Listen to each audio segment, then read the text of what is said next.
नमस्कार दोस्तों बात करते हैं पावर स्टार पवन सिंह के बारे में। ऐसा मत करो मेरी जान, लाइफ में कुछ अच्छा करो यार।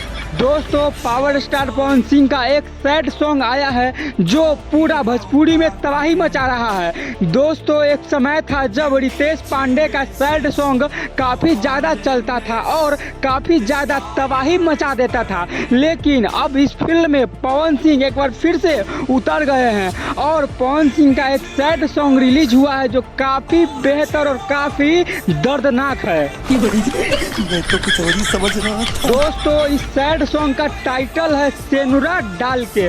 दोस्तों टाइटल ही इतना खतरनाक है कि टाइटल देख के ही पता चलता है कि गाना कितना खतरनाक और कितना दर्दनाक होगा।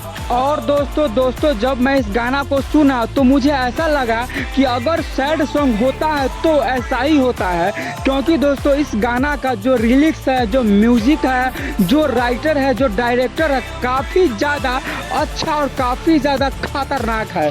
तो दोस्तों अगर आप लोग इस गाना को नहीं सुने हैं तो जाइए और सुनिए और कमेंट में बताइएगा कि गाना आपको कैसा लगा।